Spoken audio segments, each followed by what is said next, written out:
Hi hello ಎಲ್ರಿಗೂ ನಮಸ್ಕಾರ. ಎಲ್ರು ಹೇಗಿದ್ದೀರಾ? ಫಸ್ಟ್ ಆಫ್ ಆಲ್ ನಿಮ್ ಎಲ್ರಿಗೂ ಥ್ಯಾಂಕ್ ಯು ಸೋ ಮಚ್. ಎಲ್ರು ಸಾಕಷ್ಟು ಪ್ರೀತಿನ ನನಗೆ ತೋರಿಸ್ತಾ ಇದ್ದೀರಾ. ನಿಜವಾಗ್ಲೂ ತುಂಬಾ ತುಂಬಾ ತುಂಬಾ ಖುಷಿ ಆಗ್ತದೆ. ನನ್ನ ವಿಡಿಯೋಗಳೆಲ್ಲ ನಿಮಗೆ ಇಷ್ಟ ಆಗ್ತಿದೆ ಅಂತ ಗೊತ್ತಾದ್ರೆ ನನಗೆ ನಾವ್ ಇಷ್ಟೆಲ್ಲ ಕಷ್ಟಪಟ್ಟು ಮಾಡ್ತಿರೋದು ಸಾರ್ಥಕ ಆಗ್ತಾ ಇದೆ ಅಂತ ನಿಜವಾಗ್ಲೂ ನನಗೆ ಮತ್ತೆ ಪ್ರಶಾಂತ್ ಇಬ್ರಿಗೂ ಖುಷಿ ಆಗ್ತದೆ. ಸಾಕಷ್ಟು ಜನ ನೀವು ನಿಮ್ಮ ಅಭಿಪ್ರಾಯಗಳನ್ನ ನಮ್ಗೆ ಕಮೆಂಟ್ ಮೂಲಕ ಹಂಚ್ಕೊಳ್ತೀರಾ. ಸೊ ಆ ಕಮೆಂಟ್ಸ್ ಓದೋದಕ್ಕೆ ಖುಷಿ ಆಗುತ್ತೆ ಗೊತ್ತಾ, ಯಾಕಂದ್ರೆ ನಿಮ್ ಜೊತೆನೆ ನಿಜವಾಗ್ಲೂ ಮಾತಾಡ್ತಾ ಇದ್ದೀನಿ ಅನ್ನೋ ತರ ಫೀಲ್ ಬರುತ್ತೆ ನನಗೆ. ನಿಮ್ಗೆಲ್ರಿಗೂ ಗೊತ್ತೇ ಇರಬಹುದು ನನ್ ಚಾನಲ್ ಅಲ್ಲಿ ನೀವು ಅಡ್ಗೆ ಮಾಡಬಹುದು ಅಂತ. ಸಿಂಪಲ್ ಆಗಿ ನೀವು ಮಾಡ್ಬೇಕಾಗಿರೋದು ಏನಂತ ಹೇಳಿದ್ರೆ ರೂಪಾ ಪ್ರಭಾಕರ್ ಒಫಿಷಿಯಲ್ @gmail.com ಈ ಒಂದು ಮೇಲ್ ಐಡಿಗೆ ನೀವು ಮಾಡ್ಬೇಕು ಅಂತ ಅನ್ಕೊಂಡಿರೋ ಅಂತ ಒಂದು ವೆಜ್ ರೆಸಿಪಿನ ಡೀಟೇಲ್ ಆಗಿ ನನಗೆ ಇಮೇಲ್ ಮಾಡಿದ್ರೆ, ನಿಮ್ ರೆಸಿಪಿ ನನಗಿಷ್ಟ ಆಯ್ತು ಅಂತ ಹೇಳಿದ್ರೆ ನಿಮ್ಮ ಮನೆಗೆ ಬಂದು ನಾವೇ ಶೂಟ್ ಮಾಡ್ತೀವಿ. ಸೊ ನನ್ ಚಾನಲ್ ಅಲ್ಲಿ ನನ್ ಜೊತೆ ನೀವು ಕೂಡ ಕಾಣಿಸ್ಕೋಬಹುದು. ಹಾಗಿದ್ರೆ ತಡ ಯಾಕೆ, ನಾನ್ ಚೆನ್ನಾಗಿ ಕುಕ್ ಮಾಡ್ತೀನಿ ಅಂತ ಅನ್ಸೋರೆಲ್ಲ ರೂಪಾ ಪ್ರಭಾಕರ್ ಒಫಿಷಿಯಲ್ @gmail.com ನೀವು ಮಾಡ್ಬೇಕು ಅಂತಿರೋಂತ ವೆಜ್ ರೆಸಿಪಿನ ಇಮೇಲ್ ಮಾಡ್ಬಿಡಿ. ಓಕೆನಾ? ಓಕೆ, ನಾವು ಇವತ್ತೊಂದು ಲಾಂಗ್ ಡ್ರೈವ್ಗೆ ಹೊರಟಿದೀವಿ. ಲಾಂಗ್ ಡ್ರೈವ್ ಅಂದಾಗ ಪ್ಯಾಕಿಂಗ್ ಎಲ್ಲ ಒಂದ್ ಕಡೆ ಆಯ್ತು ಅಂತ ಹೇಳಿದ್ರೆ ನಾವು ಹೋಗೋದು ಕಾರಲ್ಲಲ್ವಾ. ಸೊ ಕಾರ್ ಕ್ಲೀನಿಂಗು ತುಂಬಾ ತುಂಬಾ ತುಂಬಾ ಇಂಪಾರ್ಟೆಂಟ್. ಎಲ್ಲೂ ಹೊರಗಡೆ ತಗೊಂಡೋಗಿ ಕ್ಲೀನ್ ಮಾಡಿಸ್ಕೊಳ್ಳೋದಾಗ್ಲಿ ಅಥವಾ ಇನ್ನೊಬ್ಬರ ಹತ್ರ ಕ್ಲೀನ್ ಮಾಡ್ಸೋದಾಗ್ಲಿ ಮಾಡಲ್ಲ. ನಾವೇ ಖುದ್ದಾಗಿ ಕಾರ್ನ ಕ್ಲೀನ್ ಮಾಡ್ಕೊಳ್ತೀವಿ. ನಮಗೆ ಕಾರ್ ಕ್ಲೀನಿಂಗು ತುಂಬಾ ಬೇಗ ಆಗೋಗುತ್ತೆ because we have one good product for that. Car ಕ್ಲೀನಿಂಗ್ಗೆ ಅಂತಾನೆ ಒಂದು ಸಕ್ಕದಾಗಿರುವಂತಹ ಪ್ರಾಡಕ್ಟ್ ನಮ್ಮ ಹತ್ರ ಇದೆ. ಅದ್ಯಾವುದು ಅಂತ ಒಂದ್ ಝಲಕ್ ನೀವೇ ನೋಡಿ.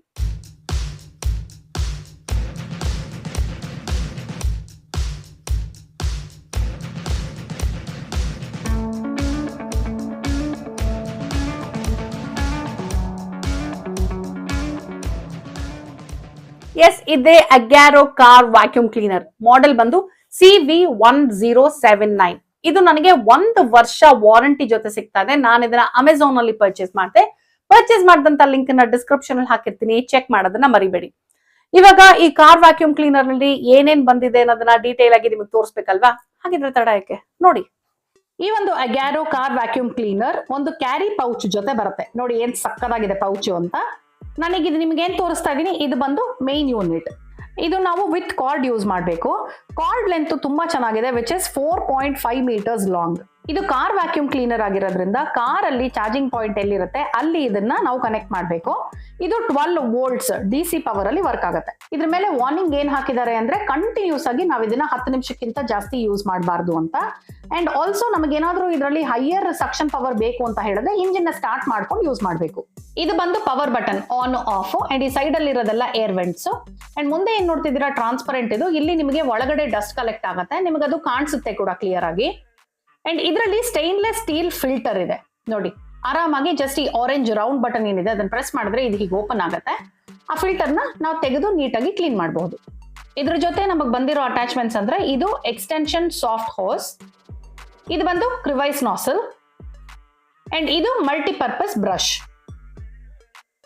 ಸಣ್ಣ ಪುಟ್ಟ ಡಸ್ಟ್ ಪಾರ್ಟಿಕಲ್ ನ ಕ್ಲೀನ್ ಮಾಡೋದಕ್ಕೆ ಅಂತ ಇವೊಂದು ಸ್ಮಾಲ್ ಬ್ರಷ್ ಕೊಟ್ಟಿದ್ದಾರೆ. ಅಂಡ್ ಆಲ್ಸೋ ನಮಗೆ ಇದ್ರ ಜೊತೆ ಒಂದು ಯೂಸರ್ ಮ್ಯಾನ್ಯುಯಲ್ ಇದೆ. ಸೊ ನೋಡ್ಕೊಂಡು ಆರಾಮಾಗಿ ನಾವು ಇನ್ಸ್ಟ್ರಕ್ಷನ್ಸ್ ನ ಫಾಲೋ ಮಾಡಬಹುದು. ಓಕೆ, ಸೊ ಇದ್ರ ಜೊತೆ ಏನೇನ್ ಬಂದಿದೆ ಅಂತ ನೋಡಿದ್ರಿ ಅಲ್ವಾ. ಆದ್ರೆ ಇದು ಪ್ರಾಕ್ಟಿಕಲ್ ಆಗಿ ಹೇಗ್ ಕೆಲಸ ಮಾಡುತ್ತೆ ಅಂತ ನೋಡ್ಬೇಕು ಅಂದ್ರೆ ನಾವು ನಮ್ ಕಾರ್ ಹತ್ರ ಹೋಗ್ಬೇಕು ಅಲ್ವಾ. ಬನ್ನಿ ಮತ್ತೆ ಕಾರ್ ಹತ್ರಕ್ಕೆ. ಇಂಜಿನ್ ನ ಸ್ಟಾರ್ಟ್ ಮಾಡಿ ಈಗ ಕಾರ್ ಸಿಗರೆಟ್ ಲೈಟರ್ ಸಾಕೆಟ್ ಏನಿದೆ ಅದಕ್ಕೆ ಇದನ್ನ ಕನೆಕ್ಟ್ ಮಾಡ್ತಾ ಇದೀನಿ. ನೋಡಿ, ಮಕ್ಕಳು ಕಾರಲ್ಲಿ ಟ್ರಾವೆಲ್ ಮಾಡ್ತಾರೆ ಅಂದ್ರೆ ನಿಮಗೆ ತಿಂಡಿ ತಿನಿಸು ಮತ್ತೆ ಇನ್ನೆಲ್ಲ ಎಷ್ಟು ಗಲೀಜಿರುತ್ತೆ ಅಂತ ಗೊತ್ತಲ್ವಾ. ಈಗ ನೋಡಿ ಸಾಕಷ್ಟು ಗಲೀಜು ನಿಮಗೆ ಕಾಣಿಸ್ತಾ ಇದೆ. ಫಸ್ಟ್ ನಾನು ಏನ್ ಮಾಡ್ತಾ ಇದೀನಿ ಅಂದ್ರೆ ಕ್ರಿವೈಸ್ ನಾಸಲ್ ನ ಯೂಸ್ ಮಾಡಿ ನಿಮಗೆ ಇದ್ರ ಸಕ್ಷನ್ ಪವರ್ ನ ತೋರಿಸ್ತಾ ಇದೀನಿ. ಇದರಲ್ಲಿ 4.5 kPa ಸಕ್ಷನ್ ಪವರ್ ಇದೆ. ಸೊ ನೋಡಿ ಎಷ್ಟು ನೀಟಾಗಿ ಎಲ್ಲದನ್ನು ಸಕ್ ಮಾಡ್ಕೊಳ್ತಾ ಇದೆ ಅಂತ. ಇದು ಲೈಟ್ ವೆಯ್ಟ್ ಆಗಿರೋದ್ರಿಂದ ನಾವು ಯೂಸ್ ಮಾಡೋದಕ್ಕೆ ತುಂಬಾ ಕಂಫರ್ಟಬಲ್ ಆಗಿರುತ್ತೆ. And also card length 4.5 meters long ಇರೋದ್ರಿಂದ ಆರಾಮಾಗಿ ಕಾರ್ ಮೂಲೆನಲ್ಲೂ ಇದನ್ನ ಇಟ್ಕೊಂಡು ಕ್ಲೀನ್ ಮಾಡಬಹುದು. ಈಗ ನೋಡಿ ಎಕ್ಸ್ಟೆನ್ಷನ್ ಸಾಫ್ಟ್ ಹಾಸ್ ನ ಯೂಸ್ ಮಾಡ್ತಾ ಇದ್ದೀನಿ. ನಾವು ಆರಾಮಾಗಿ ರೀಚ್ ಆಗಕ್ಕಾಗದೇ ಇರುವಂತ ಜಾಗದಲ್ಲೆಲ್ಲ ಇದನ್ನ ಯೂಸ್ ಮಾಡ್ಕೊಂಡು ಆರಾಮಾಗಿ ಕ್ಲೀನ್ ಮಾಡಬಹುದು. ನೋಡಿ ಈ ಸಣ್ಣ ಸಣ್ಣ ಜಾಗದಲ್ಲೂ ಕೂಡ ಇರುವಂತ ಫೈನ್ ಡಸ್ಟ್ ಇದು ಎಷ್ಟು ಚೆನ್ನಾಗಿ ಸಕ್ ಮಾಡಿ ಕ್ಲೀನ್ ಮಾಡ್ತಾ ಇದೆ ಅಂತ.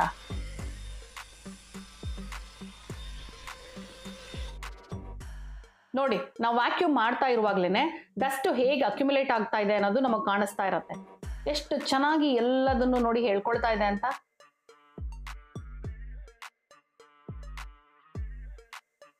ಈಗ ನಾನು ಮಲ್ಟಿಪರ್ಪಸ್ ಬ್ರಷ್ ನ ಯೂಸ್ ಮಾಡ್ತಾ ಇದ್ದೀನಿ.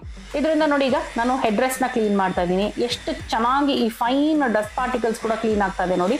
ಸ್ಕ್ರಬ್ ಮಾಡೋದಕ್ಕೆ ನಮ್ಗೆ ಈ ಮಲ್ಟಿಪರ್ಪಸ್ ಬ್ರಷ್ ತುಂಬಾನೇ ಹೆಲ್ಪ್ ಆಗುತ್ತೆ. ನಾವು ಯೂಸ್ ಮಾಡುವಾಗ ಪವರ್ ವೇರಿ ಆದ್ರೂ ಈ ವ್ಯಾಕ್ಯೂಮ್ ಕ್ಲೀನರ್ಗೆ ಏನೂ ಆಗೋದಿಲ್ಲ. ಯಾಕಂದ್ರೆ ನೋಡಿ ಇಲ್ಲಿ ಫ್ಯೂಸ್ ಹಾಕಿರ್ತಾರೆ. ಸೊ ಆ ಫ್ಯೂಸು ಇದನ್ನ ಪ್ರೊಟೆಕ್ಟ್ ಮಾಡುತ್ತೆ. ಇದು ಕ್ಲೀನಿಂಗು ತುಂಬಾ ಈಸಿ. ಆಗ್ಲೇ ಹೇಳಿದಾಗೆ ಈ ರೌಂಡ್ ಆರೆಂಜ್ ಬಟನ್ ಒಂದ್ಸಲ ಪ್ರೆಸ್ ಮಾಡಿದ್ರೆ ಸಾಕು, ಇದು ಓಪನ್ ಆಗುತ್ತೆ. ನೀಟಾಗಿ ನೋಡಿ ಡಸ್ಟ್ನೆಲ್ಲ ನೀವು ಅಕ್ಯುಮುಲೇಟ್ ಆಗಿರೋದನ್ನ ಆಚೆ ಹಾಕ್ಬಿಡ್ಬಹುದು. ಈ ಫಿಲ್ಟರು ಸ್ಟೇನ್ಲೆಸ್ ಸ್ಟೀಲ್ ಆಗಿರೋದ್ರಿಂದ ನೀವು ಇದ್ರ ಬಗ್ಗೆ ಮತ್ತೆ ಚೇಂಜ್ ಮಾಡಬೇಕು ಅನ್ನೋ ತಲೆನೋವೇ ಇಲ್ಲ ನಿಮಗೆ. ಅಕಸ್ಮಾತ್ ಇನ್ನೂ ಏನಾದ್ರು ಚೂರು ಪಾರು ಡಸ್ಟ್ ಇತ್ತು ಅಂತ ಹೇಳಿದ್ರೆ ಕೊಟ್ಟಿರುವಂತ ಈ ಸ್ಮಾಲ್ ಬ್ರಷ್ ಅಲ್ಲಿ ನೀಟಾಗಿ ಅದನ್ನ ಕ್ಲೀನ್ ಮಾಡ್ಕೊಂಡ್ಬಿಡ್ಬಹುದು. ಅಂಡ್ ಕ್ಲೀನ್ ಮಾಡಿ ವಾಪಸ್ ನೀವು ಇದನ್ನ ಈಸಿಯಾಗಿ ಫಿಕ್ಸ್ ಮಾಡಬಹುದು. ಓಕೆ, ನೋಡಿದ್ರಿ ಅಲ್ವಾ ನಮ್ ಕಾರ್ ಏನ್ ನೀಟಾಗಿ ವ್ಯಾಕ್ಯೂಮ್ ಆಗಿ ರೆಡಿ ಆಯ್ತು ಅಂತ. ಇದನ್ನಂತೂ ಯಾವಾಗ್ಲೂ ನಾವು ನಮ್ ಕಾರಲ್ಲೇ ಇಟ್ಕೊಂಡಿರ್ತೀವಿ. ಸೊ ಆನ್ ದ ವೇ ಎಲ್ಲಿಗ್ ಬೇಕಾದ್ರೂ ಹೋಗ್ತಾ ನಾವು ಕ್ಲೀನ್ ಮಾಡ್ಬೇಕು ಅನ್ಸಿದ್ರೆ ಟಕ್ ಅಂತ ತೆಗೆಯೋದು, ಕ್ಲೀನ್ ಮಾಡೋದು. ಸಿಂಪಲ್ ಅಲ್ವಾ? ನಾನು ಇದನ್ನ ಅಮೆಝಾನ್ ಅಲ್ಲಿ ಪರ್ಚೇಸ್ ಮಾಡಿದಂತ ಲಿಂಕ್ ನ ಡಿಸ್ಕ್ರಿಪ್ಷನ್ ಅಲ್ಲಿ ಹಾಕಿರ್ತೀನಿ, ಚೆಕ್ ಮಾಡೋದ್ ಮರಿಬೇಡಿ. ಇದು Garo car vacuum cleaner, model ಬಂದು CV1079. ಓಕೆ, ನಿಮ್ ಕಾರ್ಗೂ ಒಂದು ವ್ಯಾಕ್ಯೂಮ್ ಕ್ಲೀನರ್ ಬೇಕು ಅಂದ್ರೆ I think you can go for this. ಸರಿ, ಹಾಗಿದ್ರೆ ಕಾರ್ ವ್ಯಾಕ್ಯೂಮ್ ಆಯ್ತು, ರೆಡಿ ಆಯ್ತು. ಸೊ ನಮ್ದು ಪ್ಯಾಕಿಂಗ್ ಎಲ್ಲ ಆಗಿದೆ. ಇನ್ನ ಸಣ್ಣ ಪುಟ್ಟ ಒಂದ್ ಸ್ವಲ್ಪ ರೆಡಿ ಆಗ್ಬಿಟ್ಟು ಟಕ್ ಅಂತ ಲಾಂಗ್ ಡ್ರೈವ್ಗೆ ಹೊರಟ್ಬಿಡೋಣ. ನಮ್ಮ ಜರ್ನಿನಲ್ಲಿ ನೀವು ಇವತ್ತು ನಮ್ ಜೊತೆ ಇರಿ. ಕೈವಾರದ ಕಡೆಗೆ ಹೊರಟಿದೀವಿ. ಕೈವಾರದ ಕಡೆಗೆ ಏನ್ ನೋಡಕ್ ಹೊರಟಿದೀವಿ, ನನ್ ವಿಡಿಯೋ ನೋಡ್ತಾ ಇರಿ, ನಿಮ್ಗೆ ಗೊತ್ತಾಗತ್ತೆ.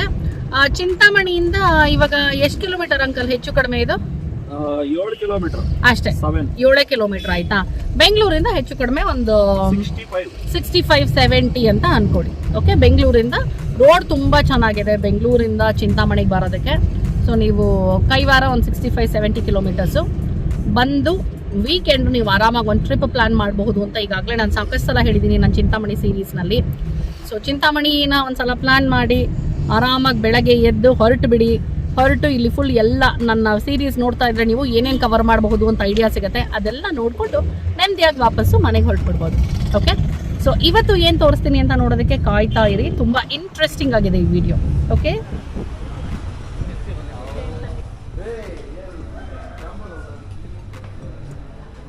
ನಾವಿವತ್ತು ತುಂಬ ವಿಶೇಷವಾದಂಥ ಜಾಗದಲ್ಲಿ ಇದ್ದೀವಿ. ಬಹುಶಃ ಭಾರತದಲ್ಲಿ ಎಲ್ಲೂ ಇಲ್ಲ, ಇದು ಒಂದೇ ಜಾಗದಲ್ಲಿ ಅಂತ ಹೇಳ್ತಾ ಇದ್ರು ನಮ್ಮ ಅಂಕಲ್ ನನಗೆ. ಪಾಂಡವರಿಗೋಸ್ಕರ ಸೆಪರೇಟ್ ಆಗಿ, ಅಂದರೆ ಒಬ್ಬೊಬ್ಬರು ಪಾಂಡವರು, ಪಂಚಪಾಂಡವರು ನಿಮಗೆ ಗೊತ್ತೇ ಇದ್ದಾರೆ. ಸೊ ಪಂಚಪಾಂಡವರಿಗೋಸ್ಕರ ಒಂದೊಂದು ಲಿಂಗ ಪ್ರತಿಷ್ಠಾಪನೆ ಆಗಿದೆ ಇಲ್ಲಿ.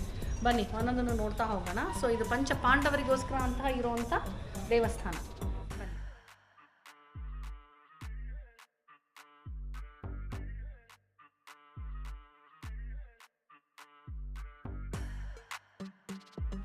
ಇಲ್ಲಿ ಒಂದೊಂದು ಲಿಂಗಗಳನ್ನ ತೋರಿಸ್ತಾ ಹೋಗ್ತೀನಿ ನೋಡಿ. ಫಸ್ಟ್ ಇಲ್ಲಿ ಧರ್ಮರಾಯ, ಹೇಳಿ, ಇಲ್ಲಿದೆ ಶ್ರೀ ಧರ್ಮರಾಯ ಲಿಂಗೇಶ್ವರ.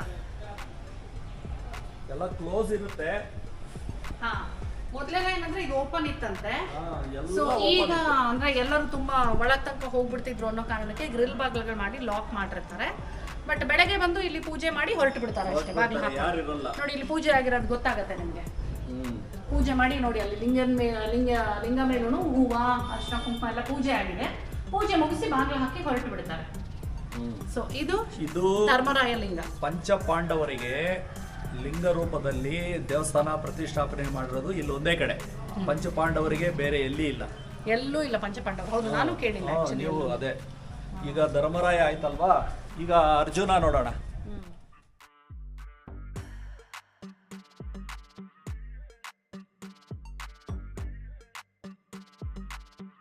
ಮಹಾಭಾರತದ ಕಾಲದಲ್ಲಿ ಈ ಕೈವಾರ ಏಕಚಕ್ರಾಪುರ ಅಂತ ಹೆಸರು. ಆವಾಗ ಈ ಪಂಚಪಾಂಡವರು ಇಲ್ಲಿದ್ರು, ಅಜ್ಞಾತವಾಸಕ್ಕೆ ಬಂದು ಇಲ್ಲಿ ಸೆಟ್ಲ್ ಆಗಿದ್ರು. ಆಗ ಇದು ಈ 5 ಜನ ಪಂಚಪಾಂಡವರು ಇಲ್ಲಿ ನೆಲೆಸಿದ್ರು. ಹಾಗಾಗಿ ಇಲ್ಲಿ ಅವರ ಒಂದು ಇದಕ್ಕಾಗಿ 5 ಲಿಂಗಗಳನ್ನ ಪ್ರತಿಷ್ಠಾಪನೆ ಮಾಡಿದ್ದಾರೆ. ಇದು ನೋಡೋಣ, ಅದು ಇನ್ನೊಂದು ಸ್ಟೋರಿ ಇದೆ, ಆಮೇಲೆ ಹೇಳ್ತೀನಿ. ಅದು ಅಂಕಲ್ ಸೂಪರ್. ನೋಡಿದ್ರ ಇದು ನಕುಲ ಕಾಣಲ್ಲ, ಕತ್ಲಿದೆ, ನಕುಲ ಲಿಂಗೇಶ್ವರ ಅಂತ. ಎಲ್ಲ ಅಲ್ಲಿ ನಕುಲ ಲಿಂಗೇಶ್ವರ, ಅರ್ಜುನ ಲಿಂಗ ಆ ತರ ಹೆಸರಿಟ್ಟಿದ್ದಾರೆ. ಈಗ ಭೀಮಲಿಂಗೇಶ್ವರ ಬರುತ್ತೆ, ಆ ತರ ಎಲ್ಲ. ಸೊ ಇದು ಶ್ರೀ ನಕುಲ ಲಿಂಗೇಶ್ವರ. ಮಂಜುನಾಥ್ ಅಂತ. ಮಂಜುನಾಥ್ ಅವರೇ, ಹಾ ಹೇಳಿ ಸರ್. ಇದು ಭೀಮ ಅಂತ ಬಕಾಸುರ ಭೀಮ ಶಿವನ ಭಕ್ತನಾಗಿರ್ತಾನೆ. ಆ ದೋಷ ಪರಿಹಾರಕ್ಕಾಗಿ 5 ದ್ವಾಪರ ಯುಗದಲ್ಲಿ 5 ಪಂಚಲಿಂಗ ಸ್ಥಾಪನೆ ಆಗಿದೆ. ಮಧ್ಯದಲ್ಲಿ ಭೀಮಲಿಂಗೇಶ್ವರ ಅಂತ. ಶಿವನಿಗೆ ರಾಕ್ಷಸನಿಗೆ ಶಿವನ ಹತ್ರ ವರ ತಗೊಂಡಿರ್ತಾನೆ, ಸಾವಿರಲ್ಲ. ಅದಕ್ಕೋಸ್ಕರ ಹೊರಗೆ ಭೀಮ ಅಂತ ಯಾವಾಗ ಹೆಸರು ಹೋಗುತ್ತೋ ಅವಾಗ ಹೊರಗಡೆ ಎದುರುಗಡೆ ಅಲ್ಲಿ ಬಂಡೆಯಲ್ಲಿ ಹಾಕಿದ್ದಾರೆ, ಬಕಾಸುರ ಬಂಡೆ. ಅದಕ್ಕೆ ದೋಷ ಪರಿಹಾರಕ್ಕೋಸ್ಕರವಾಗಿ 5 ಪಂಚಲಿಂಗ ಇಲ್ಲಿ ಸ್ಥಾಪನೆ ಆಗಿರೋದು. ಧರ್ಮರಾಯ, ಸಹದೇವ, ನಕುಲ, ಅರ್ಜುನ, ಮಧ್ಯದಲ್ಲಿ ಭೀಮಲಿಂಗೇಶ್ವರ. ಮಧ್ಯದಲ್ಲಿ ಇದಿಷ್ಟು ದೊಡ್ಡದಾಗಿರೋದು ಭೀಮಲಿಂಗೇಶ್ವರ. ಎಷ್ಟೊತ್ತಿಗೆ ದಿನ ಪೂಜೆ ನಡೆಯುತ್ತೆ ಇಲ್ಲಿ? ಡೈಲಿ ತ್ರಿಕಾಲ ಅಭಿಷೇಕ ನಡೆಯುತ್ತೆ. ಬೆಳಗ್ಗೆ 5:30ಗೆ ತೆಗಿತಾರೆ, 7 ಗಂಟೆ ಕ್ಲೋಸ್ ಆಗುತ್ತೆ. ಮತ್ತೆ 9:30ಗೆ ತೆಗಿದ್ರೆ 9:30ಇಂದ 1 ಗಂಟೆವರೆಗೂ. 10 ಗಂಟೆಯಲ್ಲಿ ಇನ್ನೊಂದು ಅಭಿಷೇಕ ಆಗುತ್ತೆ, 4 ಗಂಟೆಯಲ್ಲಿ ಇನ್ನೊಂದು ಅಭಿಷೇಕ. ಡೈಲಿ ತ್ರಿಕಾಲ ಅಭಿಷೇಕ ದಿನಾನು 3 ಸಲ. 3 ಸಲ. ಸುಮಾರು ಇದು ಯಾವಾಗ ಇದು ಒಂದು ದ್ವಾಪರ ಯುಗದಲ್ಲದೆ ಚೋಳರ ಕಾಲದಲ್ಲಿ ದೇವಸ್ಥಾನಕ್ಕೆ 1000 ವರ್ಷ ಆಯ್ತು. ದೇವಸ್ಥಾನ ಕೆಟ್ಟು. ಹೌದಾ? ಅವಾಗ್ಲೇ ದೇವಸ್ಥಾನ ಆಗಿರೋದು ಅಂದ್ರೆ ಚೋಳರ ಕಾಲದಲ್ಲಿ. ಇಲ್ಲಿನ ಜನ ಅವಾಗ ಅವ್ರಿಗೆ ಒಂದು ಗೌರವಾರ್ಥವಾಗಿ ಇದನ್ನ ಇದು ಮಾಡಿರೋದು. ಚೋಳರ ಕಾಲದ ದೇವಸ್ಥಾನ. ದ್ವಾಪರ ಯುಗದಲ್ಲಿ ಶಿವನ್ ಪ್ರತಿಷ್ಠಾ, ಭೀಮ ಪ್ರತಿಷ್ಠಾ. ದ್ವಾಪರ ಯುಗದಲ್ಲಿ ಪ್ರತಿಷ್ಠಾ. ಅವಾಗ ಏಕಚಕ್ರಾಪುರ. ಅವಾಗ ಬಕಾಸುರನಿಗೆ ಅನ್ನ ಹಾಕ್ತಾ ಇದ್ರು. ಅನ್ನ ತಗೊಂಡೋಗ್ತಾ ಇಲ್ಲಿಂದ ಏಕಚಕ್ರಾಪುರದಿಂದ ಬಕಾಸುರ ಬಂಡೆ ದೇವಸ್ಥಾನ ಬೆಟ್ಟ ಆಮೇಲೆ ತೋರಿಸ್ತೀವಿ. ಇದು ಕತೆ ಇಲ್ಲಿಂದ ಪ್ರಾರಂಭ ಆಗಿರೋದು. ಇದೊಂದು ಹಳ್ಳಿ ಏಕಚಕ್ರಾಪುರ. ಹಳೆಯದು. ಕೈವಾರ ತಾತಯ್ಯನವ್ರು ಬಂದ್ಮೇಲೆ ಕೈವಲ್ಯಾಪುರ ಅಂತಿತ್ತು, ಆಮೇಲೆ ಕೈವಾರ ಅಂತ ಜನ ಇತ್ತು. ಕೈವಲ್ಯಾಪುರ ಅಂತ ತಾತಯ್ಯನವ್ರು. ಮೊದಲು ಮಹಾಭಾರತ ನಡೆದಾಗ ಇದು ಏಕಚಕ್ರಾಪುರ. ಇದಕ್ಕೆ ರಾಮಾಯಣದ್ದು ಎಲ್ಲ ಇದೆ. ತ್ರೇತಾಯುಗ, ಕೃತಯುಗ, ರಾಮಾಯಣನೂ ನಡೆದಿದೆ ಇಲ್ಲಿ. ತ್ರೇತಾಯುಗದಲ್ಲಿ ರಾಮನು ಅರಣ್ಯವಾಸಕ್ಕೆ ಬಂದು ಮೇಲೆ ಸೀತಾದೇವಿ ಬಾಣ ಬಿಟ್ಟು ವನವಾಸದಲ್ಲಿ ಲಕ್ಷ್ಮಣ ತೀರ್ಥ ಮೇಲೆ ರಾಮ ಬಾಣ ಬಿಟ್ಟಿದ್ದ ಅಲ್ಲಿ, ಬಾಣ ಬಿಟ್ಟಿದ್ದಾರೆ. ಅಲ್ಲಿ ಲಕ್ಷ್ಮಣ ತೀರ್ಥ ಇದೆ. ರಾಮಾಯಣ ಆಗಿರೋದಕ್ಕೂ ಇಲ್ಲಿ ಪುರಾವೆ ಇದೆ. ರಾಮಾಯಣನೂ ನಡೆದಿದೆ, ಮಹಾಭಾರತಕ್ಕೆ ಇದೆಲ್ಲ ಪುರಾವೆ. ಇಲ್ಲೆಲ್ಲ ದೇವಸ್ಥಾನ, ಕೈವಾರ ತಾತಯ್ಯದ್ದು ಅವ್ರದ್ದು ಇದೆ, ಇತಿಹಾಸನೇ ಇದೆ. ಅಷ್ಟು ಇತಿಹಾಸ ಇದೆ ಕೈವಾರಕ್ಕೆ. ಸೊ ಅಲ್ಲಿ ನಕುಲ ಆಯ್ತು, ಅಂದ್ರೆ ನಕುಲ ಲಿಂಗೇಶ್ವರ. ನಕುಲ ಆದ್ಮೇಲೆ ಇದು ಸಹದೇವ ಲಿಂಗೇಶ್ವರ. ನಕುಲ ಸಹದೇವ. ಬೆಳಗ್ಗೆ ಪೂಜೆ ಆಗಿದೆ, ಬೆಳಗಿನ ಆಗಿದೆ, 7 ಗಂಟೆ ಪೂಜೆ ಆಗಿದೆ. ಈಗೆಲ್ಲ 7 ಗಂಟೆ ಪೂಜೆ ಆಗಿದೆ. ಈಗ ಮತ್ತೆ 9 ಗಂಟೆಗೆ ಬರ್ತಾರೆ. ಸೊ ಭೀಮಾ ಮೇಯ್ನು ಇಲ್ಲಿ. ಹೇಳ್ತಾ ಇದ್ರಿ ಇವಾಗ ಭೀಮಾ ಏನಕ್ಕೆ ಅಂತ ಹೇಳಿದ್ರೆ ಭೀಮಾನೇ ಹೀರೋ. ಅಷ್ಟು ಭೀಮಾನೇ ಹೀರೋ ಇಲ್ಲಿ. ಬಕಾಸುರನ ವಧೆ ಮಾಡಿರೋದು. ಹಾಗಾಗಿ ನೋಡಿ, ಇಷ್ಟು ದೊಡ್ಡ ದೇವಸ್ಥಾನ ಪೂರ್ತಿ ಭೀಮನಿಗೆ, ಭೀಮಲಿಂಗೇಶ್ವರ. ಇನ್ನು ಉಳಿದ ಪಾಂಡವರ 4 ಜನಕ್ಕೆ ಒಂದೊಂದೊಂದೊಂದೊಂದು ಲಿಂಗ ಪ್ರತಿಷ್ಠಾಪನೆ ಆಗಿದೆ. ಈಗ ಇಷ್ಟೊತ್ತು ಇಲ್ಲಿ ಪಂಚಪಾಂಡವರ ಪಂಚಲಿಂಗಗಳು ನೋಡಿದ್ವಿ. ಈಗ ಬಕಾಸುರನ ವಧೆ ನಡೆದ ಪ್ಲೇಸು ನೋಡಿ, ಅದೇ. ಈಗ ಅಲ್ಲಿ ಮೇಲ್ಗಡೆ ಹತ್ತಬೇಕು. ಬಕಾಸುರನ ಬಂಡೆ, ಲಕ್ಷ್ಮಣ ತೀರ್ಥ ಎಲ್ಲ ಆ ಬೆಟ್ಟದ ಮೇಲೆ ಇದೆ. ಈಗ ನೆಕ್ಸ್ಟು ಅಲ್ಲಿ ಹೋಗೋಣ, ಬನ್ನಿ.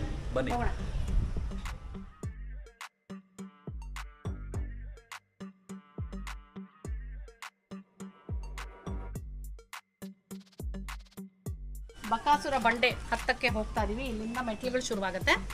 ಏನಂದ್ರೆ ಒಂದು ಸ್ವಲ್ಪ ಹಳ್ಳಿ ಥರ ಇದೆ, ಒಂದು ಚಿಕ್ಕ ರೋಡ್ಗಳಾಯ್ತಾ. ಸೊ ಬಟ್ ಎಲ್ಲರಿಗೂ ಇದು ಚಿರಪರಿಚಿತ ಆಗಿರೋದ್ರಿಂದ ನಾವು ಊರಲ್ಲೇ ಕೇಳ್ಕೊಂಡು ಬಂದ್ಬಿಟ್ವಿ. ಸೊ ಇಲ್ಲಿಂದ ಇವಾಗ ಹತ್ಕೊಂಡು ಹೋಗೋದು. ನಮ್ಮಮ್ಮ ಆಲ್ರೆಡಿ ಸ್ಟಾರ್ಟ್ ಮಾಡ್ಕೊಂತಿದ್ದಾರೆ ನೋಡಿ. ತುಂಬಾ ಹತ್ತಬೇಕು. ಹೌದಾ? ಎಷ್ಟು ಅಂಕಲ್? ಏನೊಂದು ಅರ್ಧ ಕಿಲೋಮೀಟರ್ ಹೋಗ್ಬೇಕು. ಓಕೆ ಬನ್ನಿ ನೋಡೋಣ ಎಷ್ಟು ಮೆಟ್ಲಿದೆ ಅಂತ ಲೆಕ್ಕ ಹಾಕೋ ನೀನು. ಅಲ್ಲ ಓಕೆ ಬಾ ನಡಿ. ಮೊದಲನೇ ಸ್ಟಾಪ್ ಶ್ರೀ ಕೃಷ್ಣ ಮತ್ತು ಶ್ರೀ ಭಕ್ತ ಕನಕದಾಸರ ದೇವಾಲಯ ಅಂತ ಇದೆ ನೋಡಿ. ಅಲ್ಲಿ ಕೈವಾರ, ಚಿಂತಾಮಣಿ ತಾಲೂಕು, ಚಿಕ್ಕಬಳ್ಳಾಪುರ ಜಿಲ್ಲೆ. ಓಕೆ, ಸೊ ಹತ್ತು ಬಂದಿದೀವಿ. ನಮ್ಮಮ್ಮ ಇಲ್ಲೇ ಸ್ಟಾಪ್ ಆದ್ರು ನೋಡಿ. ಆರಾಮಾಗಿ ಡೀಪ್ ನೋಡಿ ಹೇಗಿದೆ ಮೆಟ್ಲು ನೋಡಿ. ಇನ್ನ ಸ್ವಲ್ಪ ಈ ಕಡೆ ಬನ್ನಿ. ಫುಲ್ ಆಕ್ಚುಲಿ ಹೌದು. ಅದಕ್ಕೆ ಇನ್ನು ಸ್ವಲ್ಪ ಇದಿದೆ. ಇನ್ನ ನಮ್ಮಮ್ಮ ಈ ಮೆಟ್ಲು ನೋಡ್ಬಿಟ್ಟು ಇಲ್ಲೇ ಸೆಟ್ಲ್ ಆಗ್ಬಿಟ್ರು. ಅಲ್ಲಿ ನೋಡಿ, ಇನ್ನ ನಾವು ಕಾಲ್ ಭಾಗನೂ ಬಂದಿಲ್ಲ. ಕಾಲ್ ಭಾಗನೂ ಇಲ್ಲ. ಕರೆಕ್ಟ್ ಒಂದು 10% ಬಂದಿದೀವಿ. ಇನ್ನ 90% ಹೋಗೋದಿದೆ. So yes, let's do it.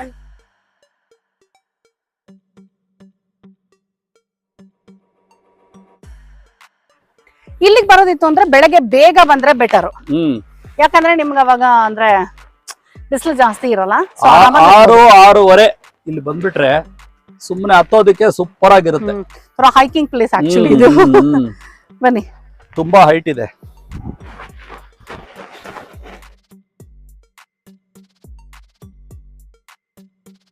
ನೋಡಿ ಇಲ್ಲಿ ಹಾಕಿದ್ದಾರೆ ಫಸ್ಟ್ ಬಂಡೆ, ಬಕಾಸುರನ ಗವಿಗೆ ದಾರಿ. ಎಷ್ಟ್ ಮೆಟ್ಲು ಹತ್ತದ್ವಿ ಅಲ್ಲ? ಇವಾಗ ಮುಂದೆ ಹೋಗಿ ಕೂತ್ ಬಿಡಿದಾನೆ ಇವಾಗ ಒಂದು 200 ಮೆಟ್ಲು ಹತ್ತಿರ್ತೀವಿ ಅಲ್ವಾ? ಈಸಿ. ಇನ್ನ ಒಂದು 1000 ಮೆಟ್ಲು ಹತ್ಬೇಕೇನೋ. ಫೀಲಿಂಗ್ ಅಂತೂ ಆಗಿದೆ, ಗೊತ್ತಿಲ್ಲ ಎಷ್ಟು ಮೆಟ್ಲಿದೆ ಅಂತ. ವಾವ್, ಇಲ್ಲಿಂದ ವ್ಯೂ ನೋಡಿ ಏನ್ ಸಖತ್ತಾಗಿದೆ. ಇಡೀ ಚಿಂತಾಮಣಿ ಕಾಣಿಸುತ್ತಲ್ವಾ? ಕಾಣುತ್ತೆ ನೋಡಿ. ಅದೇ ನಮ್ಮ ಅಮರನಾರಾಯಣ ದೇವಸ್ಥಾನ. ಈಗ ಒಂದ್ ಕಾಲ್ ಭಾಗ ಬಂದಿದೀವ ನಾವು. ಒಂದ್ ಕಾಲ್ ಭಾಗ ಬಂದಿದೀವಿ. ಸೊ ಕಾಲ್ ಭಾಗಕ್ಕೆ ಇಷ್ಟು ಚೆನ್ನಾಗಿದೆ ವ್ಯೂ, ಇಮ್ಯಾಜಿನ್. ಅದೇ ಅಂತೆ ಬಕಾಸುರ ಬಂಡೆ. ಬನ್ನಿ ಬನ್ನಿ. ಎಷ್ಟ್ ಮೆಟ್ಲು ಆಯ್ತು? 152 ಅಂತೆ. ಚೂರಿ ಇಲ್ಲಿ ಬಿಡಮ್ಮ. ಏನೋ ಎಲ್ರು ಈ ಹೂವ ಕಿತ್ಕೊಂಡು ಕೈಲಿ ಇಟ್ಕೊಂಡು ಹೋಗ್ತಾ ಇದ್ರು. ಸುಮ್ನೆ ನೋಡಕ್ ಕಾಣಿಸ್ತಾ ಹೂವ ಅಲ್ವಾ? ಕಾಡಲ್ಲಿ ಈ ಹೂವ ರೀ. ಅದು ಸ್ಮೆಲ್ ಇರುತ್ತೆ, ಮಲ್ಲಿಗೆ ತರ. ಓ, ಇದಕ್ಕ ಹೇಳೋದು ಒಂಥರ ಈ ಹೂ ಇದ್ರೆ ಹಾವು ಬರಲ್ಲ ಅಂತ. ಇದೇ ಇರ್ಬೇಕು. ಏನೋ ಸ್ಮೆಲ್ ಬರುತ್ತೆ, ಅದು ಮಲ್ಲಿಗೆ ತರಾನೇ ಬರುತ್ತೆ ಸ್ಮೆಲ್. ಅದು ಚೆನ್ನಾಗಿದಲ್ಲ ಒಂಥರ ಹೂ ಅದು. ಏನಿದೆ ಅಲ್ಲ ನಿನ್ ಬ್ಯಾಗ್ ಅಲ್ಲಿ? ನೀರಿನ ಬಾಟ್ಲು.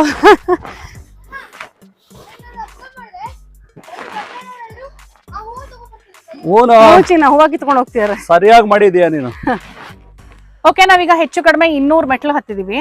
ಅಂಕಲ್ ಇದು ಏನೋ ಹೇಳ್ತಾ ಇದ್ರಿ ನೀವು ನಂಗೆ ಹತ್ತುವಾಗ ಈ ಸ್ಟೋರಿನ. ಇವಾಗ ನಾವಲ್ಲಿ ಭೀಮಲಿಂಗೇಶ್ವರ ಎಲ್ಲ ನೋಡ್ಕೊಂಡ್ ಬಂದ್ವಲ್ಲ, ಇದು ಏಕಚಕ್ರಾಪುರ ಅಂತ ಇದು ಊರಿತ್ತು. ಅವಾಗ ಈ ಬೆಟ್ಟದ ಮೇಲೆ ಈಗ ನಾವೇನ್ ಹತ್ತಾ ಇದೀವಿ, ಇಲ್ಲಿ ಬಕಾಸುರ ಅಂತ ಒಬ್ಬ ರಾಕ್ಷಸ ಇದ್ದ. ಬಕಾಸುರ ಗೊತ್ತೇ ಇರ್ಬೇಕು ನಿಮ್ಗೆ ಎಲ್ರಿಗೂ, ಎಲ್ಲ ಇದ್ರಲ್ಲಿ ಓದೇ ಇರ್ತೀರ. ಅವ ಈ ಊರಲ್ಲಿ ಪ್ರತಿದಿನ ಊರಿಗೆ ನುಗ್ಗಿ ಮನುಷ್ಯರನ್ನ ಜಂತು ಪ್ರಾಣಿಗಳನ್ನ ಎಲ್ಲ ತಿಂದು ಮುಗಿಸ್ತಾ ಇದ್ದ.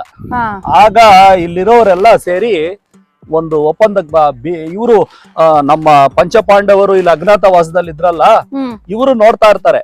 ಆ ಪಂಚಪಾಂಡವರಲ್ಲಿ ಫುಲ್ ಸ್ಟ್ರಾಂಗ್ ಅಂದ್ರೆ ಭೀಮ ಅಲ್ವಾ, ಅದಕ್ಕೆ ಅವರೆಲ್ಲ ಒಂದು ಒಪ್ಪಂದಕ್ಕೆ ಬಂದು ಈ ದಿನ ನಮ್ಮ ಭೀಮನ್ ಕಳಿಸ್ತೀವಿ ಅಂದ್ರೆ ದಿನಕ್ಕೊಬ್ಬರೊಬ್ಬರನ್ನ ಕಳಿಸ್ತೀವಿ ಅಂತ ಒಪ್ಪಂದ ಆಗತ್ತೆ. ಆ ದಿನ ಏನಾಗತ್ತೆ, ಇವ್ರದ್ದು ಬರುತ್ತೆ ಇದೇ ತರ ಎತ್ತಿನ ಗಾಡಿ. ಅವಾಗ ಎತ್ತಿನ ಗಾಡಿ ಫುಲ್ಲು ಎಲ್ಲ ಅದು ಇದು ಎಲ್ಲ ತಗೊಂಡು, ಹಸುಗಳು ಎಲ್ಲ ತಗೊಂಡು ಭೀಮ ಬರ್ತಾನೆ. ಭೀಮ ಬಂದು ಅವನು ಎಲ್ಲ ಇದ್ ಮಾಡಿ ತಿಂದಾದ್ಮೇಲೆ ಭೀಮನ್ನ ತಿನ್ನಕ್ ನೋಡ್ತಾನೆ. ಆವಾಗ ಅದೇ ಭೀಮ ಅವನ್ನ ರಾಕ್ಷಸನ ಸಂಹಾರ ಮಾಡಿ ಬದುಕಿರೋ ಹಂಗೇನೆ ಬಕಾಸುರ ಮೇಲೆ ಯುದ್ಧ ಮಾಡಿ ಬದುಕಿರೋ ಹಂಗೆ ಇಲ್ಲಿ ಮೇಲ್ಗಡೆ ಈಗ ತೋರಿಸ್ತೀವಿ. ಅಲ್ಲಿ ಮುಚ್ಚಿಬಿಟ್ಟು ಹೂತಾಕ್ಬಿಟ್ರು, ಭೂಮಿಯಲ್ಲಿ ಉಟ್ಬಿಟ್ಟು ಒಂದ್ ದೊಡ್ಡ ಬಂಡೆ ಮುಚ್ಚಿಬಿಡ್ತಾನೆ. ಆ ಬಕಾಸುರ ಬಂಡೆ ಇವಾಗ ತೋರಿಸ್ತೀವಿ, ಇನ್ನ ಹೋಗ್ಬೇಕು. ಶಿವರಾತ್ರಿ ಟೈಮ್ ಅಲ್ಲಿ, ಅದು ಶಿವರಾತ್ರಿಗೆ ಹತ್ತತ್ರ ಇರುವಾಗ ಇಲ್ಲಿ ಈ ಬೆಟ್ಟದಲ್ಲಿ ಕೀವು ರಕ್ತ ತರ ಏನೋ ಒಂದು ದ್ರವ ಸೋರ. ಅದೇ ಆ ಬಕಾಸುರಂದು ಒಂದು ಪ್ರತೀತಿ ಇದೆ. ಈ ತರ ಕೀವು ರಕ್ತ ತರದ್ದು ದ್ರವ ಶಿವರಾತ್ರಿ ಬದುಕೇ ಇದ್ದಾನೆ ಅಂತ. ಕರೆಕ್ಟ್. ಅಂದ್ರೆ ಭೀಮ ಬಕಾಸುರನ್ನ ಹಾಕಿ ಇದು ಜೀವಂತ ಮುಚ್ಚಿಬಿಟ್ಟಿರ್ತಾನೆ. ಅವಾಗ ಬಕಾಸುರ ಕೇಳದಂತೆ ಭೀಮಂಗೆ, ಇವಾಗ ನಾನ್ ಇಲ್ಲಿಂದ ಆಚೆ ಬರೋದ್ ಯಾವಾಗ ಅಂತ, ನೀನ್ ಹಿಂಗ್ ಮುಚ್ಚಿಬಿಟ್ಟಿದ್ಯಲ್ಲ, ನಾನು ಆಚೆ ಬರೋದ್ ಯಾವಾಗ ಅಂತ. ಆಗ ಭೀಮ ಹೇಳದ್ನಂತೆ, ಪ್ರಪಂಚದಲ್ಲಿ ಭೀಮ ಅನ್ನೋ ಹೆಸರು ಯಾವಾಗ ನಾಶ ಆಗೋದು ಅವಾಗ ನೀನ್ ಹೊರಗ್ ಬರ್ತೀಯ, ಅಲ್ಲಿ ತನಕ ನೀನ್ ಹೊರಗ್ ಬರೋ ಹಾಗಿಲ್ಲ ಅಂತ. ಅದಂತೂ ಸಾಧ್ಯನೇ ಇಲ್ಲ ಬಿಡಿ. ಸೊ ಆದ್ರೆ ಭೀಮ ಕೇಳದ್ನಂತೆ ಬಕಾಸುರನ್ಗೆ, ನೀನ್ ಇನ್ನು ಬದುಕಿದ್ಯಾ ಅಂತ ನಮಗೆ ಹೇಗ್ ಗೊತ್ತಾಗತ್ತೆ ಅಂತ. ಆಗ ಹೇಳದ್ನಂತೆ, ವರ್ಷಕ್ಕೆ ಒಂದು ಸಲ ನಾನು ಕೀವು ರಕ್ತನ ಹೊರಗ್ ಹಾಕ್ತೀನಿ, ಅದು ನಾನ್ ಬದುಕಿದೀನಿ ಅಂತ ಸಂಕೇತ ಅಂತ. ಸೊ ಈಗ್ಲೂ ಇಲ್ಲಿನವ್ರು ನಂಬದ್ ಏನಂತ ಹೇಳಿದ್ರೆ, ಇಲ್ಲಿ ವರ್ಷಕ್ಕೊಂದ್ಸಲ ನಾ ಹೇಳಿದ್ರೆ ಶಿವರಾತ್ರಿ ಆಸ್ಪಾಸಲ್ಲಿ ಒಂದು ಕೀವು ರಕ್ತದ ತರ ಮಿಶ್ರಣದ ದ್ರವ ಕಾಣಿಸ್ಕೊಳತ್ತಂತೆ. ಸೊ ಇನ್ನು ಬಕಾಸುರ ಬದುಕಿದಾನೆ ಅಂತ ಊರ್ನವರು ಅವಾಗ ಊರ್ನವರು ಇಲ್ಲಿ ಅನ್ನ ಸಂತರ್ಪಣೆ ಮಾಡ್ತಾರೆ. ಅನ್ನ ಸಂತರ್ಪಣೆ ಮಾಡಿ ಆ ಬಕಾಸುರನ್ಗೆ ಅನ್ನ ಇದ್ ಮಾಡ್ತಾರೆ. ಆ ಅನ್ನ ಮತ್ತೆ ನಮಗ್ ಕಾಣೋದಿಲ್ಲ ಅಂತ ಹೇಳ್ತಾರೆ. ಓ ಮೇಲ್ ಹೆಚ್ಚಿದ್ ಕಾಣಲ್ಲ ಅಂತ. ಓಹೋ ನೋಡಿದ್ರ ಏನೆಲ್ಲ ಪ್ರಾಕ್ಟೀಸ್ ಇರುತ್ತೆ ಅಂತ.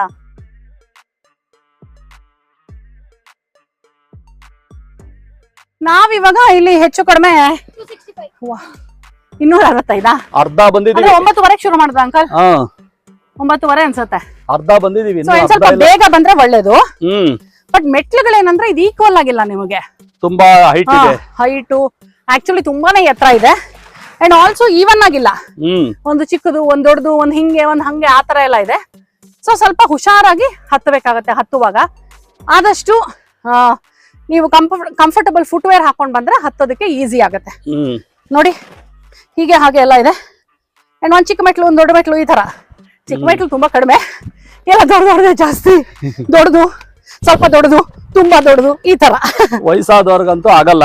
ಕಷ್ಟ ಕಷ್ಟ ಕಷ್ಟ. ವಯಸ್ಸಾದವ್ರಿಗೆ ಆಗಲ್ಲ, ನಮ್ ತರ ಯೂತ್ಸ್ ಮಾತ್ರ ಹತ್ಬೋದಷ್ಟೇ.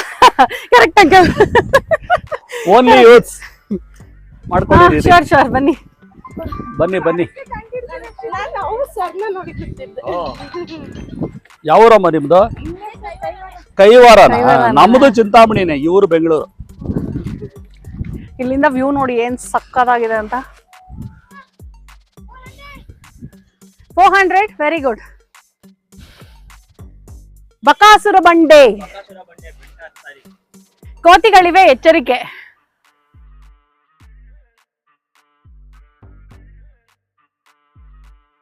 Congratulations, we reached 500 steps. Oh my God! Congratulations, we reached 500 ಅಂತ ಇದ್ದಾನೆ. 500 steps. Okay.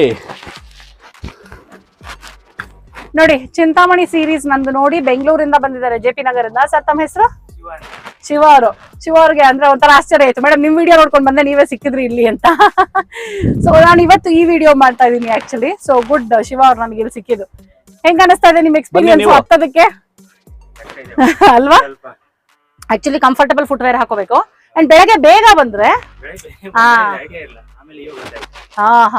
ಎಲ್ಗ ಹೋಗಿದ್ರಿ ಮತ್ತೆ ಬೆಳಗ್ಗೆ ಬಂದ್? ಫಸ್ಟ್ ಕೈವಾರ ದೇವಸ್ಥಾನ ಮುಗಿಸ್ಕೊಂಡ್ ಬಂದ್ರ? ಓಕೆ ಓಕೆ ಓಕೆ, ಪರವಾಗಿಲ್ಲ. ಸೊ ಹೊಟ್ಟೆಗೆ ಒಂಚೂರು ಬಿದ್ದಿರೋದ್ರಿಂದ ಎನರ್ಜಿ ಇದೆ. ಸರಿ ಬನ್ನಿ ಒಟ್ಟಿಗೆ ಹತ್ತೋಣ.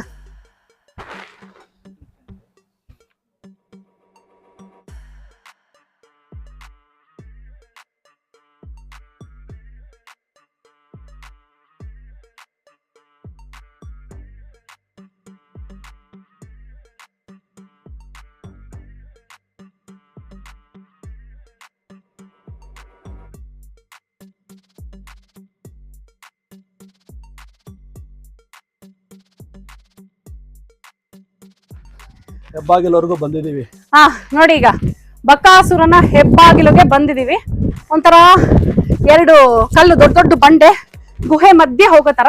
ಬಟ್ ಇಲ್ಲೂ ಮೆಟ್ಲುಗಳಿದೆ ನೋಡಿ. ಬಕಾಸುರನ ಹೆಬ್ಬಾಗಿಲು ಅಂತ ಹಾಕಿದ್ದಾರೆ. ಏನಂದ್ರೆ ತಂಪಾಗಿದೆ, ಬಿಸಿಲಿಲ್ಲ. ಸೊ ಹಾಗಾಗಿ ಸ್ವಲ್ಪ ಆರಾಮಾಗಿ ಹತ್ತೋ ತರ ಇದೆ. ನೈಸ್. ಇದ್ರ ಒಳಗ್ ಹೋಗಕ್ ಚೆನ್ನಾಗಿದೆಲ್ಲ, ತರ ಗುಹೆ ಒಳಗ್ ಹೋಗಿರೋ ತರ ಫೀಲಿಂಗು. ಟ್ರೆಕ್ಕಿಂಗು, ಹೈಕಿಂಗು ಎಲ್ಲ ಪ್ಲಾನ್ ಮಾಡೋರ್ಗೆ ಬೆಂಗಳೂರಿಂದ ಸೂಪರ್ ಜಾಗ ಇದು ನೋಡಿ. ಓ ಮೈ ಗಾಡ್, ಗಾಳಿ ಗಾಳಿ ಸಕ್ಕತ್ತಾಗಿದೆ. ಹೈಟ್ ಹೋದ್ವಲ್ಲ,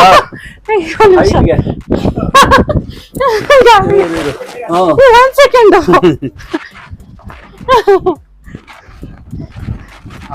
ಆಕ್ಚುಲಿ ಟ್ರೆಕ್ಕಿಂಗು, ಹೈಕಿಂಗು ಪ್ಲಾನ್ ಮಾಡ್ತಿದ್ರೆ ಅಂಡ್ ಎಲ್ಲಿ ಹೋಗೋದಪ್ಪ ವೀಕೆಂಡ್ಗೆ ಅಂತ ಪ್ಲಾನ್ ಮಾಡ್ತಿದ್ರೆ ಬೆಂಗಳೂರಿಂದ ತುಂಬಾ ಚೆನ್ನಾಗಿದೆ ಇದು.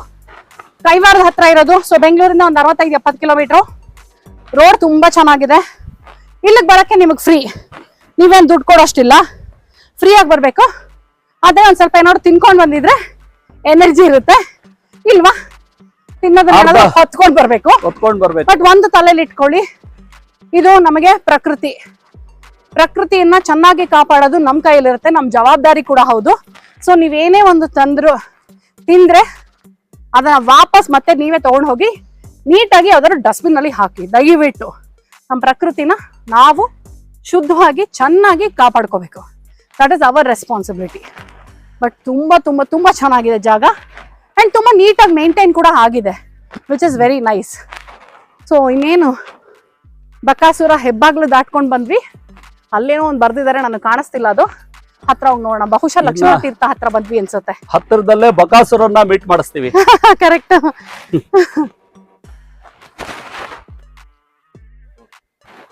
ಕೊಚ್ಚಿ ಹಾಕಿದ್ದಾರೆ ಇಲ್ಲಿ, ಅಳಿಸೋಗಿದೆ.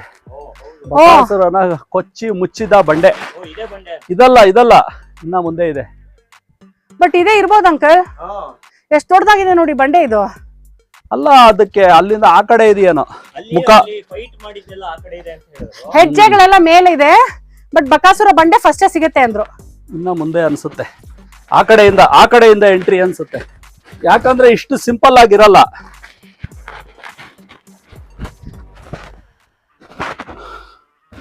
ಇಷ್ಟೊತ್ತು ನಾವು ಮಹಾಭಾರತದ ಬಗ್ಗೆ ಮಾತಾಡ್ತಾ ಬಂದಿದ್ವಲ್ಲ, ಈಗ ರಾಮಾಯಣದಲ್ಲೂ ಇಲ್ಲಿ ರಾಮಾಯಣ ನಡೆದಿದೆ ಅನ್ನೋದಕ್ಕೆ ಪುರಾವೆ ಇದೆ ಅಂತ ಹೇಳ್ತಿದ್ವಿ ಅಲ್ವಾ. ರಾಮ ಸೀತೆ ಲಕ್ಷ್ಮಣ ವನವಾಸಕ್ಕೆ ಬಂದಾಗ ರಾಮ ಇಲ್ಲಿ ಬಾಣ ಬಿಟ್ರಂತೆ. ನೋಡಿ ಇಲ್ಲಿ ಏನ್ ಕಾಣಿಸ್ತಿದೆ, ಇದೇ ನಿಮ್ಗೆ ಲಕ್ಷ್ಮಣ ತೀರ್ಥ. ಚಾಮುಂಡೇಶ್ವರಿ, ಚಪ್ಲಿ ಬಿಡಿ, ಇಲ್ಲಿ ಚಾಮುಂಡೇಶ್ವರಿ ದೇವಾಲಯನೂ ಇದೆ ಇಲ್ಲಿ.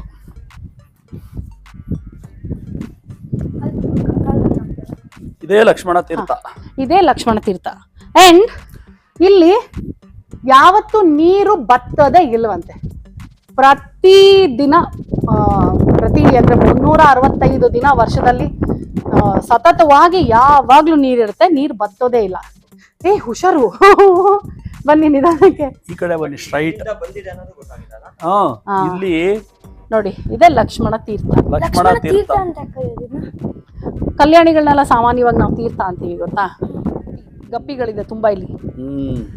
ಗಪ್ಪಿ ಇದೆ, ಆದ್ರೆ ತಣ್ಣಗಿದೆ ಇಲ್ಲಿ. ಎಷ್ಟು ಚೆನ್ನಾಗಿ ಫುಲ್ ಒಂಥರ ಕೋಲ್ಡ್ ಬ್ರೀಸ್ ಬರ್ತಾ ಇದೆ. ಬಂಡೆ ಕೂಡ ಎಲ್ಲ ತಣ್ಣಗಿದೆ. ನೋಡಿ, ನಾನು ಹಿಂದೆ ಕಾಣಿಸ್ತಾ ಇರೋದು ಚಾಮುಂಡೇಶ್ವರಿ ದೇವಿ ದೇವಾಲಯ. ಕಾಣಿಸುತ್ತೆ ಅಂತ ಹೇಳಿದ್ರು, ಬಟ್ ಲೈಟ್ ಇಲ್ಲ ನಿಮಗೆ. ನಾವು ನೋಡಬಹುದು ಅನ್ಸುತ್ತೆ. ಮೊಬೈಲ್ ಟಾರ್ಚ್ ಹಾಕು ನೋಡೋಣ.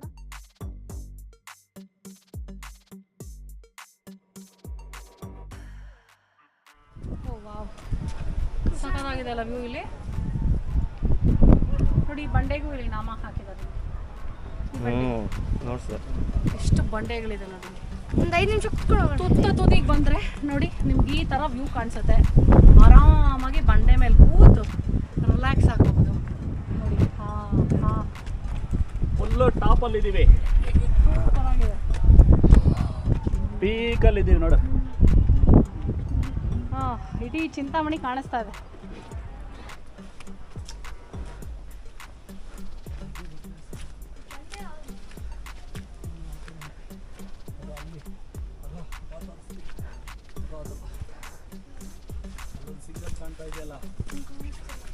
ಪ್ಲೇಸ್ ಗಿಡ ಮರದಲ್ಲಿ ನುಗ್ಗಿ ಹೋಗ್ಬೇಕು.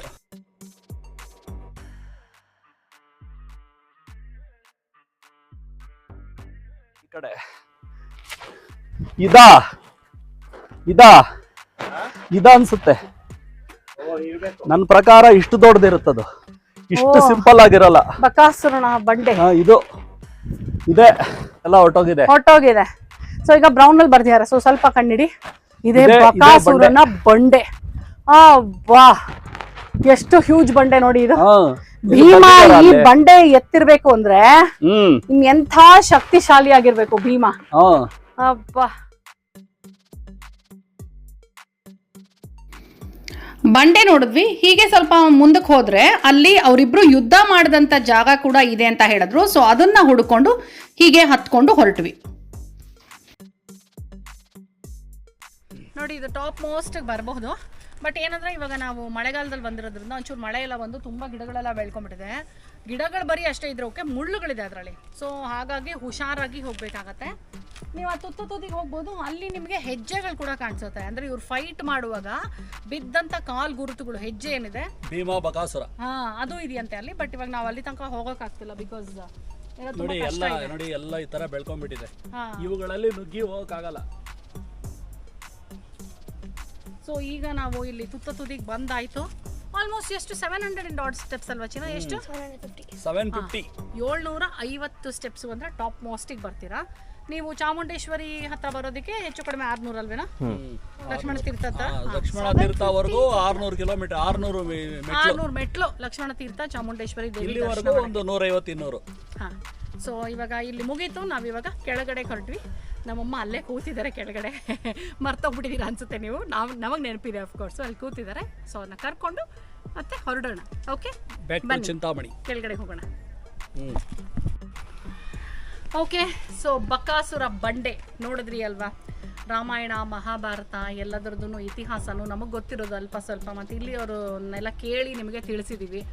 ಹೇಗಿತ್ತು ಅಂಕಲ್ ನಿಮ್ಮ ಎಕ್ಸ್ಪೀರಿಯನ್ಸ್ ಇವತ್ತು? ಫುಲ್ ಎಕ್ಸ್ಪೀರಿಯನ್ಸ್, ಫುಲ್ ಟೈರ್ಡ್ ಆಗೋಗಿದೆ. Thank you uncle, thank you so much. 800 ಮೆಟ್ಲು ಹತ್ತಿರೋದು. ಸಕ್ಕದಾಗಿರೋ ಜಾಗ ಕರ್ಕೊಂಡು ಬಂದಿದ್ರಿ. ಅಂದ್ರೆ ಒಂಥರ ಇದು ಅನ್ಎಕ್ಸ್ಪ್ಲೋರ್ಡ್, ಜಾಸ್ತಿ ಜನ ಬಂದಿಲ್ಲ ಅನ್ಸುತ್ತೆ. ಸೊ ನೀವು ಬೆಂಗಳೂರಿಂದ ಇನ್ನು ಇತಿಹಾಸನ ತಿಳ್ಕೊಳಕ್ಕಾಗಿರ್ಬೋದು, ಟ್ರೆಕ್ಕಿಂಗ್ ಆಗಿರ್ಬೋದು, ಹೈಕಿಂಗ್ ಆಗಿರ್ಬೋದು, ಅಥವಾ ಜಸ್ಟ್ ಒಂದು ವೀಕೆಂಡ್ ಔಟಿಂಗ್ ಬರಬೇಕು ಅಂದರೆ ಡೆಫಿನೆಟ್ ಆಗಿ ಇದನ್ನ ಪ್ಲಾನ್ ಮಾಡಿ. ಒಂದು 65-70 ಕಿಲೋಮೀಟರ್ ಇರುತ್ತೆ ಬೆಂಗಳೂರಿಂದ. ರೋಡ್ ತುಂಬ ಚೆನ್ನಾಗಿದೆ, ಆರಾಮಾಗಿ ಬೆಳಗ್ಗೆ ಎದ್ದು ಬಂದ್ಬಿಡ್ಬೋದು. ಚಿಂತಾಮಣಿ ಸೀರೀಸ್ ನಂದು ನೋಡ್ತಾ ಇದ್ರೆ ಮಿಕ್ಕಿದ್ದೆಲ್ಲ ಇನ್ನೂ ಜಾಗ ಏನೇನು ಎಕ್ಸ್ಪ್ಲೋರ್ ಮಾಡಬಹುದು ಅನ್ನೋ ವಿಷಯ ಕೂಡ ನಿಮಗೆ ಸಿಗುತ್ತೆ. ಓಕೆ, ಸೊ ಇಲ್ಲಿಗೆ ನನಗೆ ಬಸ್ ಇರೋದು ಡೌಟ್ ಅಲ್ವಾ? ಕೈವಾರ ತನಕ ಬಸ್ ಇದೆ. ಮೇ ಬಿ ಅಲ್ಲಿಂದ ಒಂದು ಸ್ವಲ್ಪ ಹುಡ್ಕೊಂಡು ಬರ್ಬೇಕು, ಒಂಚೂರು ಕೇಳಿದ್ರೆ ವಾಕಬಲ್ಲೇ ಇದೆ. ಸೊ ಕೇಳಿದ್ರೆ ಆರಾಮಾಗಿ ರೀಚ್ ಆಗಬಹುದು ನೀವು ಇಲ್ಲಿಗೆ. ಸೊ ಎಸ್, ಇವತ್ತಿನ ವಿಡಿಯೋ ನಿಮಗೆ ತುಂಬ ಇಷ್ಟ ಆಗಿದೆ ಅಂತ ಅನ್ಕೊಂಡಿದ್ದೀನಿ ನಾನು. ನನ್ನ ಚಾನಲ್ ಇನ್ನೂ ಸಬ್ಸ್ಕ್ರೈಬ್ ಮಾಡಿಲ್ಲ ಅಂದರೆ ಪ್ಲೀಸ್ ಸಬ್ಸ್ಕ್ರೈಬ್ ಮಾಡಿ. ಈಗ ಮತ್ತೆ ಇನ್ನೊಂದು ಜಾಗಕ್ಕೆ ಹೋಗ್ತಾ ಇದ್ದೀವಿ. ಮುಂದಿನ ವಿಡಿಯೋನಲ್ಲಿ ನಿಮಗೆ ಸಿಗ್ತೀವಿ. ಅಲ್ಲಿ ತನಕ tata, bye bye, love you all, bye.